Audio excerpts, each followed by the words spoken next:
To be honest, I never really fall in and get involved in my view in the Illuminati and the New World Order, all that type of stuff that unfortunately that a lot of the Muslim youth and a lot of the youth, they get hooked up on, because I know for a fact nothing can happen without the permission of Allah. You know, these people are not powerful than Allah. Whatever it is, even if it exists or not, they can do anything without the permission of Allah. So I don't even worry about that type or even get involved in that type of stuff, you know? Suge Knight, he's not a Muslim man like guide in Islam. Inshallah. We're trying to give him dawah. Make dua for him. You should make dua that all the rappers become Muslim. Inshallah. The rappers that are Muslim now is, like I mentioned, the Outlawz, Raekwon from the Wu-Tang Clan, Ghostface Killer from the Wu-Tang Clan. It was a rapper, he's a good friend of mine now, mashallah, because me and him, we come from enemies of each other. I was with Death Row Records and Tupac, he was with Puffy and Bad Boy Records. His name is Loon. I don't know if anybody know Loon. He used to be with Puffy and them, but now, alhamdulillah, we Muslims, we was literally enemies to each other. Like Allah says in the Quran that you was once enemies amongst each other on the brink of a pit fire. And Allah is the one that brought your hearts together and made you brothers in Islam. And when me and his brother read this verse together, we vouch that's the truth from the creator of the heavens and the earth. Because we was once at a time that we hated each other. And they tried everything to bring us together. They had Million Man marches in America. They had rap summits to bring the East Coast, West Coast beat together. And I never put a smile on my face at that brother until he became a Muslim. You know what I mean? So it's many others like Mos Def is a Muslim, Lupe Fiasco is there's a lot of people that's becoming Muslim, alhamdulillah.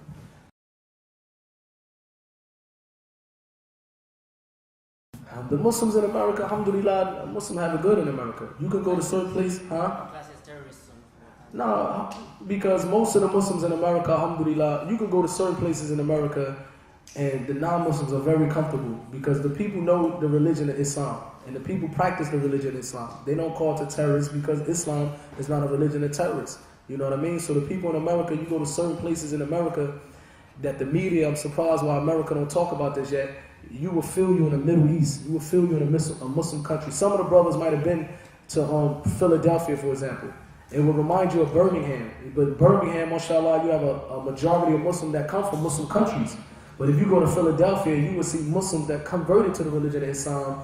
All the stores are owned by Muslims. All the women is walking with niqab. The brothers wearing thobes. The police department just won a lawsuit in the fire department that they can be a Muslim and grow their beard and still be a police officer. You hear salam alaikum everywhere you go. The kuffar grow their beards. The non-Muslims grow their beard. The non-Muslims wear their pants above their ankle. The non-Muslims respect Islam. The non-Muslims will tell you if the food halal or not. It's a very strong culture presence in Philadelphia, in certain parts of America that you would think you're in a Muslim country. You know what I mean? So the Muslims, we have it good, alhamdulillah. We really can't complain. We can practice our religion, alhamdulillah.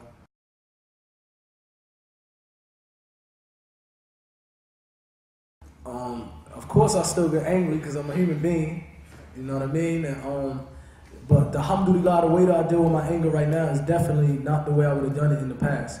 Because right now, alhamdulillah, and I thank Allah for this, and I ask Him to make me better, but it takes a lot for me to get angry now. You know what I mean? It really, a person will really have to do something drastic before I really get angry. And then I will try to, and I pray that Allah don't let me get angry in that situation where I want to do something bad to anybody, because I know as a religion, as a Muslim, is accountability, you know what I mean? So now if I go get angry, for example, I try to do the sunnah, I try to sit up if I'm sitting down, I try to go do wudu, or I try to just leave away from that situation, whatever it was that's making me angry. If somebody was arguing with me, yelling, I try to walk out the room or something like that. So now I do try to make sure I think before I react. And back in the day, my anger, I had so much anger in me, I really didn't know. To be honest, I really didn't know where it was from, man, that I don't know. I used to blame it on the death of my mother and father and the way that I was brought up. You know what I mean? I wasn't brought up with, after the death of my mother and father, I wasn't brought up to make people feel sorry for me or people show me extra attention. I still was going through hardships all my life. And also, I just really couldn't pinpoint why I was so angry. And even the Outlawz was saying that, man, they never seen a person that was more angrier than me. And it wasn't until I become a Muslim, and I would say it's because I didn't know who my creator was. I would really say that because it seemed as soon as I became a Muslim, it was as if it was like a load lifted off my back. It was as if my heart finally had some light in it, you know what I mean? So, we still don't get angry because we're human beings, but it depends on how we react when we get angry, Myself, I can speak for myself that I do know I need a lot growing in my religion. I need to get closer to my Lord because I know myself. You know what I mean? I could come up here in front of the kids, I can speak, and they might think that I'm on something good, but I know I can't fool my own self. So I do know I need to get it together.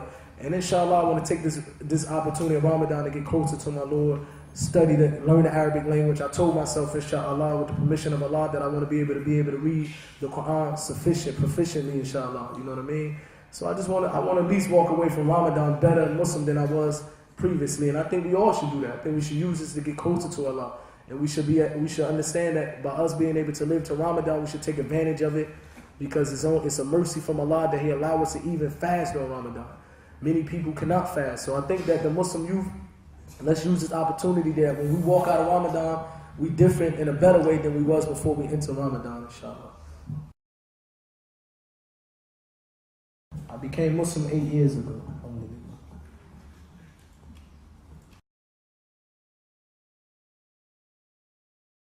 One, I won't use music to guide people because nobody will get guided through music because only the true guidance is from Allah.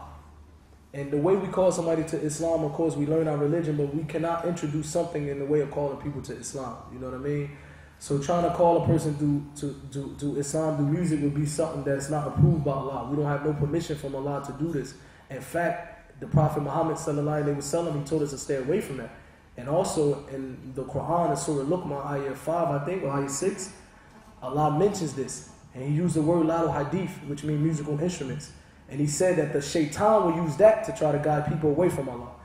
So as a Muslim, we only do what's permissible from our religion according to the Quran and the Sunnah. And we don't introduce anything into this religion of ours because it would not be accepted, you know. And like a brother told me before, if it was permissible, not even permissible, but if it was okay to guide people to Islam through music, and if it would have been a good thing, the Sahabas, they would have beat us to it. Allah would have honored them to do it first, not us, you know. So we stay away from that, inshallah. Yeah, I was explaining earlier, when I left the music industry and I became Muslim, I said to myself, well, I'm going to guide people to Islam with music. Because this is what I thought was permissible, you know what I mean? And it was a time that I said, you know what, I'm not going to do no music with cuss words anymore. And it was a time I remember I went to Virgin Records, and they had a record deal on a contract for me, and the guy said, look man, we got $1 million contract for you, but we need you to do a song this and Mobb Deep. And that's the only way you get this contract. So I said, let me get out of here, let me just go. I'm not going to do that because I didn't need money. I had money before, and I know the truth about the money. Money is not going to make you happy. So I wasn't like, wow, I need $1 million. I stepped away from it. Alhamdulillah. Then I said, well, maybe I just, since the Muslim youth listening to gangster music, maybe I just do so-called Islamic music, which is not, you can't even put them two words together because some of the scholars said that, for example, anything you attribute to Islam, it have to be from Allah, it have to be pure. Islam is from the creator of the heavens and the earth. Music is not from Allah. Music is not pure. You got gangster music, devil music. So there's no way you can put them two words together, Islamic music. But I said I'm going to do so-called Islamic music, call the people to Islam. And I remember I went to an event, and wallahi, this is even before brothers gave me the proof that music is haram. After I performed, while I was performing, the way the women and the men was interacting with each other, I told myself, this can't be permissible. The way they was acting, I said, nah, something can't be right. Because look how these same Muslim brothers and sisters I'm claiming that I want to help, look what I got them doing. And that's when I started to research about it. And that's when you had clear proof that this stuff is not permissible, you know?